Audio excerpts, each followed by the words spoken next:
what do you think differentiates those who understand how powerful it is even now versus those who seem oblivious to it? Yeah, so I think there's kind of a fake story, and then there's a real story. So the fake story is kind of the classic, kind of the classic kind of Marxist story, which is, oh, only the rich people have it, only the fancy people have it, the big tech companies have it, everybody else is kind of going to be left out in the cold. That's not actually what's happening, and there's a lot of data on this now that has been released by these companies to justify what I'm about to say. So the real story is this is already probably the most democratic, small d. Technology of all time, in the sense of the very best AI in the world is fully available on the apps that anybody can download. And take your pick: ChatGPT, Claude, Gemini, Grok, Mistral, any of these. By the way, DeepSeek from China. You download any of these apps, you're getting state of the art, like the full, most sophisticated, powerful AI capability in the world. And the number of people already who downloaded these apps is north of 500 million, on its way to 1 billion. Individual people are figuring out, basically how to incorporate this in their lives. And what you see in the data is there's, maybe what you'd expect, which is there are a slice of people who just use these new systems all the time, like literally all day for everything. And, in a lot of cases, they're reporting that they're getting enormous benefits from that. And then there's a lot of people who are experimenting and trying to figure it out. And then there are people who are just, not, for whatever reason, not interested or not engaged. But I would say it's incredible out of the gate how distributed this technology already is. And then I just say, like, I don't have that, with all my resources and with all my connections, I don't have access to a better AI than the one that you just download off the App Store. And so I think this is actually just an incredible story of the most advanced technology in the world being available to everybody right out of the gate. You got to get people to use it to take advantage of it, right? So I've got a friend who's drafted a book and took it to his agent, and the agent said, it's 140,000 words. You got to cut it down to 70,000. And I said, if you try to do that by hand, even if you hire someone, it's going to take you months. I can do it in an hour. And I can say to AI, don't change the style, don't change the tone, don't cut anything that, ruins the story. And he said, that's immoral. The publisher will be mad that I did it that way. It's not right. How should I answer that person? Yeah, so the exact same arguments, emerged, years ago with the introduction of computers, right? I actually just I've been watching a lot of old science fiction movies with my kid, and there's this famous science fiction movie Tron from 1982, that had the first kind of the first real computer graphics movies, and it was disqualified for an Oscar for special effects because it used computers, right? And so there's this kind of long tradition of, like, whatever the new tool is sort of illegitimate, and there must be something wrong with it. In this particular case, I mean, there's no doubt there are people who feel the way that your friend feels. That issue was actually litigated in the last Hollywood strikes, on sort of in the movie and the film and TV side of the creative profession. Yeah. The last round of strikes it's actually funny. They started as streaming strikes, and then AI hit, and then it became AI strikes.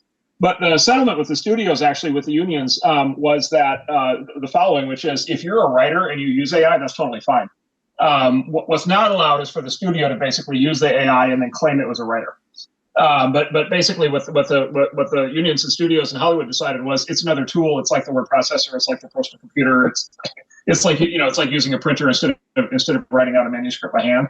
And so I think there are people who feel like your friend does, but I think the world is already adapting very fast to using it. And frankly, one of those reasons you probably pointed out to your friend is, like, I don't even know that anybody can tell anymore. Right. And so, if you're going to have a moral prohibition on something that people can just do and nobody knows about, like, is that really going to work? And so I think those sort of self-imposed barriers are probably going to collapse quite quickly. I hope so. Fortune put out a list of the top American companies using AI. Alphabet, Visa, JP Morgan Chase, top three. We talked about just now on an individual level. If you were the CEO of a company or advising a CEO, how important is it to be on that list? In other words, how important is it to get your company to adapt, whether it's for internal or consumer facing? How important is it right now? Yeah, so this goes back to actually where we started, which is, and in fairness, the old model of adapting actually computers, when computers came out, the old model was the largest institutions get technology first, and then everybody else gets it later. And so, the way the computer rolled out was the government actually got mainframe computers first, starting in the 1940s, and then big companies got computers, mainframes in the 1950s, 1960s. Small companies started to get computers, what were called mini computers at the time, in the 1970s, and then we as individuals only got PCs in the 1980s. And so it took 40 years for basically technology to cascade down from the largest organizations in the world to small businesses and to the individual. This technology, AI, is going the opposite. Which is like I said, the most sophisticated capabilities are available on the consumer app today, and then what we're finding is consumers are adapting the fastest, just individuals in their lives. The small businesses are then adopting right after that because a small business typically is just a person who's making decisions for their own business. Very very easy to do new things. Big companies are then following small companies. And so, the companies on that list, obviously some of them are doing interesting things, but in general, big companies right now are pretty tied up in knots internally, kind of in all their processes and in all their legacy systems and all their, organization and training but their unions and like all the other issues they have to deal with. They're actually relatively slow to adopt compared to individuals and small businesses. And then government is the late adopter, right? And so governments, of course, are already trying to figure out, kind of how to adapt to this technology, but they're not adopting it very fast because they can't because of all their rules and systems and bureaucracy. And so there's been a real inversion of how technology moves through our society that's really AI is becoming a case study for. And so the answer to your question is, I think big company CEOs, and many of them are doing this, but I think they really have to force the issue on this inside their companies because these big companies are just such now giant bureaucracies with so many rules that like by default they'll smother new ideas. And so it's a real act of leadership to get on a list like that and be able to actually say kind of with pride like we're on the leading edge. So if your friend owned a bakery and he said, Mark, I want you to come in and help me figure out how to use AI. Well, how could someone who owns a single storefront bakery use it now? Yeah, there's dozens of ways. It obviously depends on what your business goals are. They're baker dozens of ways. There are, exactly. And so, look, the first thing you can do is just say, look, review, do a performance review for me. Like, just feed in, here's my staffing schedule. What do you think of it? Give me a critique of it. Here's the last, 100 emails we've gotten from customers. What are the patterns in that? Here's the copy for the ad that we're going to place in the local newspaper, put up on Facebook or whatever. Like, what do you think of this? Let it do a performance assessment. A lot of people find it very effective for personal coaching, and so the owner might use it that way, or might ask the employees to use it that way. And then I think where the power really kicks in is okay, you're a small business owner, you got one bakery, now you want to have two bakeries, right? And you want to have a brand, and then maybe if that works, you're going to have 5, and then 50, and then 500, and then you're going to have packaged products going to supermarkets and so forth. And then there you basically turn the AI into a thought partner, right? And you basically say, okay, what are the best ways to expand from a single outlet to multiple, and to turn this into a larger business. And the AI, it's been because it's been trained on some large percentage of the total amount of human knowledge. Like, it has within it all the information on how Ray Kroc turned McDonald's from a single restaurant into McDonald's, and how all these other entrepreneurs before actually did this. And so it can explain with you and help you figure out how to do this for your own business. And then, the thing that you get into as you use it is basically, it's just like, wow, it's like having the world's best coach, mentor, therapist, right, advisor, board member. But it's like infinitely patient, right? And so it's like, it's happy to have the conversation. It's happy to have the conversation 50 times. It's happy if you admit your insecurities, it'll coach you through them. It's happy if you run wild speculations that don't make any sense. It's happy to do all that at 4 a.m. And so the people who are using it a lot are finding it actually turns out to be very supportive. In their real lives. Could you say, here's the recipe for our best-selling cinnamon rolls? How could I make it better? Would that? Yes. Yeah. 100%. Yeah. You could say. And by the way, part of the art of AI, right, is figuring out what questions to ask it, right? Because it turns out that it can answer many different questions. So you have to actually get creative at this. And so you can say, like, here's my current recipe. How might I improve it? You could also say, what's the best cinnamon roll recipe in the world? Work backwards from that. And then you could also say, look, I want to make the best one in the world, but I need to do it at a tenth the price. What are the ways to cost optimize? Right. All right. So the other something you can ask. Go ahead. By the way, the other thing you can ask it is you can ask it, what question should I be asking? Right. And so you could plug in, I run a bakery, ... What question should I be asking? And you'll find it's actually a thought partner in helping you even figure out what questions to ask. Right, brilliant. So the other day I said, I want to know every Republican who voted against any of the articles of impeachment against Bill Clinton. Give me the list of every Republican. And it came back and it listed some Democrats in mixed in there. And it said they were Democrats. And I said back, I only want Republicans. And it said, oh, sorry, I inadvertently included Democrats. Now, I could understand a human being, a junior researcher doing that, but how could AI make a mistake, have it pointed out to it, and say, "Oh yeah"? How could that be in the model? Yeah, so this gets technical, and I'd be delighted to get deeply into the technical details. I'll try to resist. It's a new kind of computer, and the way to think about it is computers up until now have been what you might call like hyperliteral, right? Where computers up until now, like they do math really fast, but like they do the same thing every single time. They exhibit no creativity whatsoever. And if you expect them to exhibit creativity, like they just can't do it. And then if they make a mistake, it's because the human programmer made a mistake. And that has made computers, super useful for running like, large math exercises and, doing a lot of things that the computers do. But of course, computers have never been creative, right? Computers never been able to write you poetry or work with you on your cinnamon bun recipe. Like it's just never even been a thing that we can think about. So it's never had kind of that human element of creativity to it. This is just a completely different kind of computer that has these characteristics that are frankly more like a person. Which is it's right most of the time. It occasionally gets things wrong. When it gets things wrong, it's able to self-critique. And you have to kind of work with it the way that you work with a person. And so you have to basically figure out as you use it, like you want to take advantage of the fact that it's creative, and then you want to be tolerant of the fact that it's not always correct, just like you're working with a person. Now, having said that, when it makes easily avoidable mistakes, where it's just like makes boneheaded fact mistakes, we call those hallucinations. The latest systems are much, much, much better at not doing that. They're much more accurate. And in particular, for anybody watching this, if you want to kind of see this in action, I'll just give an example. If you buy the full version of ChatGPT, there's a model called GPT-5 Pro, which is the latest one, and then there's something called Deep Research, which is a switch that you turn on. And if you use GPT-5 Pro with Deep Research and you ask a question like that, like at this point, I think I wouldn't say it's bulletproof, but like it's really good at staying factually grounded. And literally, you can watch it work, and it'll literally go out on the internet. It'll like check all the authoritative sources, and it'll go on Congress.gov or whatever and check the voting records and verify that. And so I think that problem is being ironed out, kind of as we speak.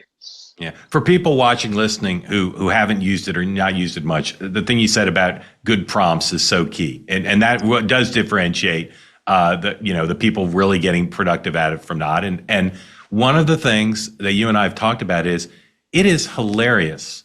It can write, if you give it the right prompts, it can write stuff that is so funny. And where does that come from? How does it have the capacity to understand? Because humor involves metaphors and sophistication and humanity. How can it do that? Yeah, so this gets to this idea of how it's trained. So basically, what these systems are is they're basically the accumulation of human knowledge over time. Sort of, and by the way, most of the training data is just literally the internet, right? So one of the reasons that this is happening now and not 20 years ago is because the internet finally got big enough, but just the web finally got big enough to have like all this information in it, right? And so if you go out on the internet today, you can find, all kinds of written material online that's, you can find like, classic screenplays from, the golden age of cinema for 100 years ago. You can find, literally, people joking with each other on social media all day long. You can find, professional comedians doing oral histories of, how they did great comedy. So there's just like, there's incredible amounts of information that are online about comedy and about what's funny. And then all of that information is in the training data. So it's all kind of fed into the AI during the training process. And the AI basically processes it through like any other kind of data and comes out the other end and just basically is like, now the AI is a world-class expert in humor, right? And of course, look, you could be an expert in humor and not actually be funny, right? And they're I don't know, probably professors of comedy or something like that in colleges who aren't very funny. But like it knows so much about what humor is. It knows so much about the pattern of jokes. It knows so much about what make people laugh. It has so many examples, to be able to learn from. And the professional comedians will tell you there are patterns to comedy, right? There are. I worked with a professional comedian once on something, and he said, the key to it is specificity. Like you just like nail the reference. Another comedian will say the key is, timing or pacing or the callback to the previous joke or whatever, the punchline, whatever it is. And so it knows all that, and then it's just it's now so powerful that it's actually able. Yeah, I quite honestly, I find, especially at like 2 a.m, I find these things hysterical. Yeah. All right. With just a minute left before we take a break, what's your advice to an individual who's barely used it or hasn't used it? What's your advice to them to sort of how to get started? Yeah. So, I mean, by far the best way to do it is just download it and use it. And like I said, there's several good, Elon's got Grok, which is now fantastic. By the way, it's actually interesting how these things are getting built into products now. So the new versions of X, formerly Twitter. Actually, if you go to any post on X, there's a little grok icon that looks like a little black hole icon in the upper right corner of the post. And if you click on it, it actually calls up the grok AI to explain the post to you, right? And so like it literally is like it can explain to you that if there's some post on politics or something you don't understand what's happening. You've lost the thread of the topic. You just like bonk that button, and you get in a dialogue with the AI, and a little AI window pops up and explains the post, and you can ask it for more details. And so it's like built into that product. Google's actually built AI now into search, and so now when you do searches, it has this thing called AI mode, and you bonk on it, and it in addition to getting the 10 blue links from Google, you now get into an AI dialogue. And so you just start using those products, or you just download one of these apps and start using it. And like I said, a really great question is like, okay, how do I use you? Right, like, or you can say, teach me works really well. You can say, teach me how to use you in the best way. Teach me how to use you for my business, for this project. And it'll, these things love to talk, and it'll happily sit there and chatter away, and take you through it. Yep. My sort of analog to the way you just said it is, ask it for what you want as specifically as possible. Don't hold back. Be really specific, and it will do what you ask. If you're 64 years old or older, this is an important announcement. The Department of Justice recently sued 3 major Medicare brokers for claiming they were unbiased while allegedly pushing people into plans that got them the biggest kickbacks.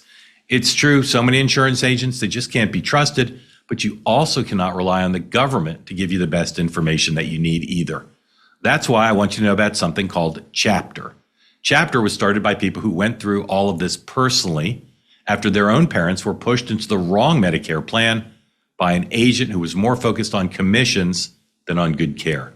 Chapter's mission is very simple. They want to give every American the honest, straightforward Medicare advice that they deserve. And here's what makes them different from everybody else. They're the only Medicare advisor that compares every plan nationwide, not just a few. That saves their clients an average of $1,100 a year. There's really no reason not to call. It's quick, it's easy, and they can review your options in under 20 minutes. If you're in the right plan already, they'll let you know that. But if there's a better plan, they'll help you make the switch. This could be the most important call you make this year. Dial pound 250 and say Chapter Medicare to get peace of mind. Again, that's pound 250 and say Chapter Medicare.